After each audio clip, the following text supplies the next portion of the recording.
एक गांव था होशियारपुर, जिसमें जमींदार हसमुख सिंह अपने इलाके का सबसे होशियार आदमी था। किंतु उसमें एक ही खराबी थी, वो ये कि उसे दूसरों को परेशान करने में मजा आता था। जिस दिन 2-4 लोगों को परेशान न करता, उस दिन उसे चैन न पड़ता। आज कुछ बेचैनी सी हो रही है। बहुत दिनों से ना तो किसी को कोई चूना लगाया है और ना ही परेशान किया है।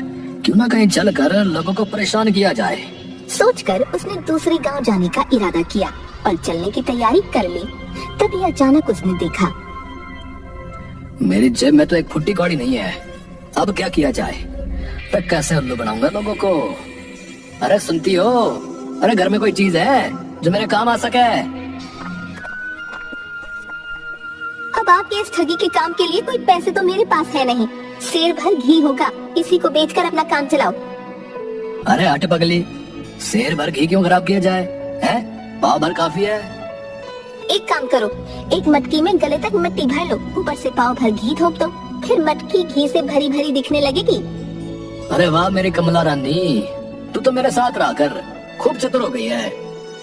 सही कहा, तुम जैसे कंजूस और ठग के साथ रहते रहते ऐसे ही कामों में दिमाग चलने लगा है मेरा। उसके बाद हसमुख ने मिट्टी से भरी मटकी में ऊपर से थोड़ा देसी घी फेंक कर मटकी हाथ में लेकर दूसरे गांव की ओर चल पड़ा। दूसरे गांव में गली, बाजार और मोहल्लों से होते हुए वो एक सुनार की दुकान पर जा पहुंचा। उसने देखा दुकान पर चांदी की मूठ वाली एक सुंदर तलवार लटक रही है। तलवार देखकर हसमुख जी की आंख ललचा गई। वाह क्या चीज है ये तलवार, तो हसमुख के पास ही जचेगी। बात करनी चाहिए, सौदा पट जाए तो मजा आ जाएगा। कौन हो भाई? इस गांव के नहीं लगते हो? भाई लाला, तलवार कितने की होगी? अपनी गंजी खोपड़ी को खुजलाते हुए लाला जी बोले, तलवार तो सस्ती है, लेकिन तुम कहाँ से आए हो? और इस मटके में क्या है? लाला जी, इस मटके में गांव का शुद्ध देसी घी है, एकदम ताजा घी। घी देखकर लाला के मुंह से लार टपक पड़ी और लाला बोला, देखो भाई, ये तलवार भी शुद्ध चांदी की है। इसे बनाने में भी बहुत पैसा लगा है, मगर मैंने देखा कि तुमको ये तलवार बहुत पसंद है, तो ले लो। तुम्हारे इस घी के बदले मैं अपनी तलवार तुम्हें देता हूँ। हसमुख को उम्मीद न थी कि सौदा इतना सस्ता पड़ जाएगा। उसने तलवार को म्यान से निकाला और खूब अच्छी तरह देखभाल कर फिर म्यान में खोस दी। इस सौदे के कारण दोनों की जान पहचान हो गई। लौटते हुए लाला जी बोले, हसमुख, अगली बार आओ तो जितना हो सके उतना घी साथ लेते आना। बदले में अपनी पसंद की कोई भी दूसरी चीज लेते जाना। अगली बार भाभी के लिए ऐसी अंगूठी बना दूंगा कि जिंदगी भर तुम्हारी गुलाम बन के रहेगी। अच्छा अच्छा ठीक है, अगली बार बड़ी वाली मटके लाऊंगा। कहकर हसमुख चल दिया। उसे डर था कहीं उसके रहते भंडा न फूट जाए। वो फुर्ती से निकल गया। वापस लौटते हुए जब वो जंगल में पहुंचा तो सोचा, चांदी की तलवार तो सस्ते में मिल गई, क्यों ना तलवार की परीक्षा की जाए। उसने तलवार को म्यान से निकाला और जोर से एक पेड़ के तने पर दे मारी। पेड़ पर लगते ही तलवार मिट्टी बनकर जमीन पर बिखर गई। देखकर हसमुख का मन खराब हो गया। वो बोला, अच्छा तो अच्छा वाला काटा है हसमुख तेरा। वाह रे लाला, तो मेरा भी बाप निकला। उधर लाला जब घर पहुंचा, कहाँ हो भाग्यवान? आज बाजार में एक आदमी आया था, उसका बड़ा अच्छा उल्लू बनाया मैंने। क्यों, आप लोगों को ठगते हो? किसी दिन आपकी ये हरकत किसी को पता चल जाएगी तो आप उसी बाजार बिना कपड़ों के नजर आओगे। क्या कुछ भी बोलती हो? देखो मैं क्या लेकर आया हूँ, गांव का शुद्ध घी। मगर जैसे ही उसने मटकी खोली और एक पर्दे से घी निकाला, उसमें थोड़ा सा घी और बाकी मिट्टी सामने दिखी। अरे ये क्या? मटकी में तो मिट्टी भरी पड़ी है। ये क्या? इसमें तो मिट्टी भरी है और वो तो आपको उल्लू बना गया। इमली ये देखकर खूब हंसने लगी। लाला तो मन ही मन उसकी अक्ल की दाद देने लगा। ये तो मुझसे भी ज्यादा अक्लमंद निकला। कई दिन बीत गए। एक दिन हसमुख ने सोचा, कई दिन हो गए, लाला के पास चलना चाहिए। लाला से समझदार और कोई नहीं हो सकता। उसने उल्लू बनाया था मुन्ने, सबक तो सिखाना बनता है। उसने अपनी लाठी चादर उठा ली और गांव जा पहुंचा।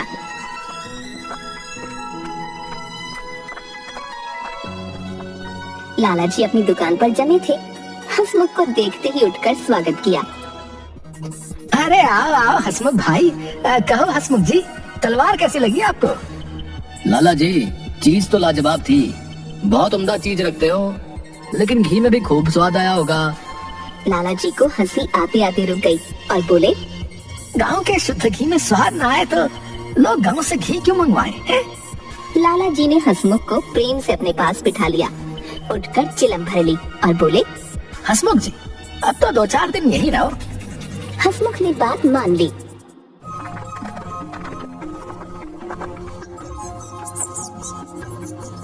शाम को खूब चकाचक भोजन बना। खाने के लिए दोनों अलग अलग आसनों पर बैठे।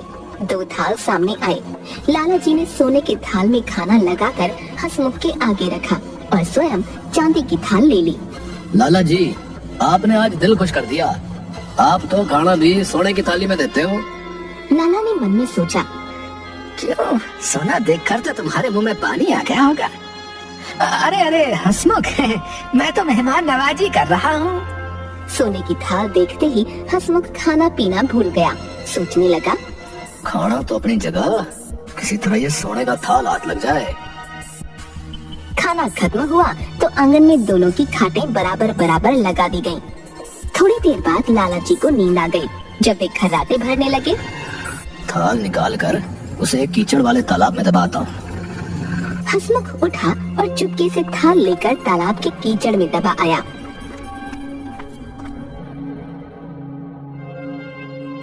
आधी रात को लाला जी की आंख खुल गई तो देखा, अब थाल गायब है। जालिम ने कमाल कर दिया, रातों रात काम बना लिया।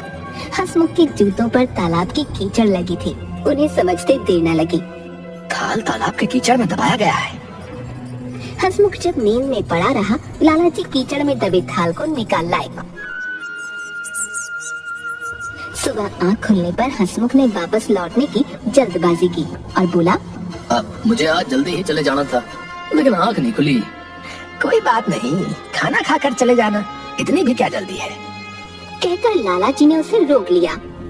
दिन में जब दोपहर के खाने पर हंसमुख ने सोने का थाल अपने आगे पाया तो उसकी आंखें खुली की खुली रह गईं। लाला तो बड़ा धनवान मालूम पड़ता है। लाला जी, आपके पास तो ऐसे कई थाल होंगे। ना ना, एक ही थाल है, वो भी बहुत पुराना हो चुका है। लाला का उत्तर सुनकर हंसमुख ताड़ गया। लाला भी कम उस्ताद नहीं है, वो रातों रात थाल तालाब से निकाल लाया है। उसके चेहरे पर थाल के निकल जाने का दुख था, लेकिन अपना दुख उसने जाहिर न होने दिया। अब वे एक दूसरे को अच्छी तरह जान गए थे।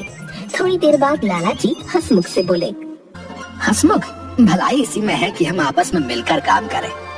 कहीं परदेश चले जाएंगे तो कुछ कमा ही लेंगे। तुम्हारी और हमारी अक्ल भी एक जैसी है, इसलिए हम बड़े बड़े काम आसानी से कर सकते हैं। सोच विचार कर हंसमुख बोला, जी मंजूर है, हम लोग कहीं दूर देश चलें जहाँ कोई हमें न जानता हो। बात पक्की हो गई और अगले ही दिन दोनों परदेश के लिए निकल पड़े। चौथे दिन वे एक नवाब की रियासत में जा पहुँचे। रियासत के नवाब की 10 दिन पहले मृत्यु हो चुकी है और सारे शहर में मातम छाया है। लगता है यहाँ कुछ हुआ है।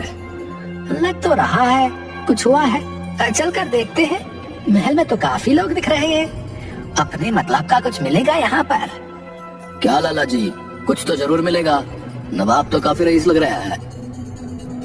दोनों मित्रों ने इस वातावरण से फायदा उठाने की सोची। नवाब के संबंध में पूरी जानकारी लेने के बाद उन्होंने भेष बदल लिया। लाला जी भारी भरकम शरीर के थे। साहूकार की वेशभूषा पहनकर वे साहूकार बन गए और हंसमुख कान में पेंसिल खोंसकर उनका मुनीम बन गया। कागजों का एक बंडल लाल बस्ते में लपेटकर वो सेठ जी के साथ दरबार में जा धमका। आज नवाब का मृत्यु भोज दिया जा रहा था। आप सभी से गुजारिश है कि नवाब साहब को दुआ दें। दरबार में मुल्ला, मौलवी और दूसरे कई लोग इकट्ठा थे। साहूकार को दरबार में आया देख सभी ने उनकी आवभगत की। कुछ देर शांति से बैठने के बाद मुनीम जी ने बड़े मौलवी से पूछा, नवाब साहब कहीं बाहर गए हैं क्या? मुनीम की बात सुनकर मौलवी उदास होकर बोला, मुनीम जी, नवाब साहब तो खुदा को प्यारे हो गए। आज उनका मृत्यु भोज दिया जा रहा है। मौलवी की बात सुनकर उन दोनों ने ऐसी सूरत बना ली मानो उनका कुछ छीन लिया गया हो। साहूकार तो बेहोश ही हो गए। उसकी ये दशा देखकर दरबार में खलबली मच गई। तभी नवाब का बड़ा लड़का वहाँ आ पहुँचा। मुनीम ने बताया, अरे 10 वर्ष पहले नवाब साहब ने सेठ जी से 10,000 रुपए लिए थे। दोस्ती के नाते लिखा पढ़ी कुछ नहीं की थी, इसलिए सेठ जी बेहोश हो गए। सुनकर दरबारियों को आश्चर्य हुआ। ठंडा पानी मंगाकर सेठ जी के सिर पर डाला गया। उन्हें होश में लाने की कोशिश की गई। होश में आकर जोर से चिल्लाए, नवाब साहब, मेरे 10,000 रुपए। हाय 10,000, यहाँ नहीं तो जन्नत में आकर तुमसे ले लूंगा।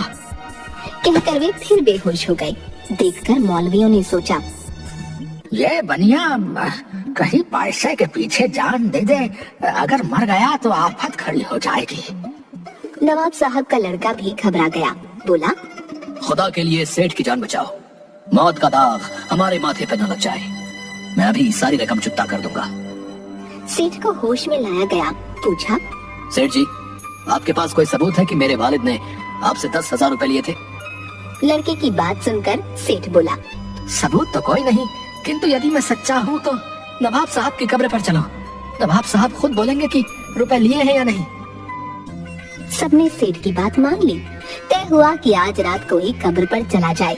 वहाँ से चले जाने पर सेठ और मुनीम दोनों ने मशवरा किया। सेठ बोला, अंधेरा होने के पहले ही तुम कब्र में घुस बैठो, डरना मत। नवाब का लड़का जब नवाब से पूछे तब ठीक ठाक जवाब देना। अरे मियाँ, घबराते क्यों हो? बेफिक्र रहो।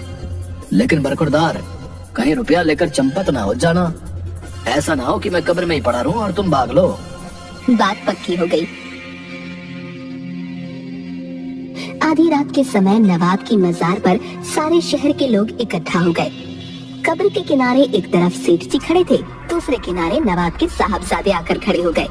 कब्र पर झुककर साहबजादे ने पूछा, अबूजान, ये साहूकार बोल रहा है कि आपने इससे 10,000 रुपए उधार लिए थे। हाँ बेटे, कुछ वर्ष पहले सेठ जी ने मेरी मदद की थी। तुम उन्हें 10 के बजाय 15,000 रुपए दे दो। उनका एहसान मैं आज भी नहीं भूल सकता। सुनकर लोग सन्नाटे में आ गए। सेठ जी सच्चे साबित हो चुके थे। जल्द ही 15,000 की थैली सेठ जी को सौंप दी गई। 15,000 लेकर सेठ जी के कदम जमीन पर नहीं पड़ते थे। मन में स्वार्थ तो भरा ही था। अब कौन जाकर जमींदार को कब्र से निकाले है? किसी ने देख लिया तो सारी रकम जाएगी और ऊपर से जूते पड़ेंगे सो अलग। सब लोग चले जाएं, तब निकलूंगा। आवाज तो किसी की नहीं आ रही है बाहर। थोड़ी दूर जाने के बाद लाला को लगा, अगर हसमुख निकल आया तो मुझसे आधा हिस्सा मांगेगा। मुझे इसका कुछ करना पड़ेगा। वापस आकर लाला जी हसमुख से पूछता है, और भाई हसमुख, कैसे हो? अंदर सब ठीक है कि नहीं? लाला जी, बाहर बैठे क्या बात कर रहे हो? अंदर आ जाओ तुम भी, अपने आप पता चल जाएगा। जल्दी बाहर निकालो।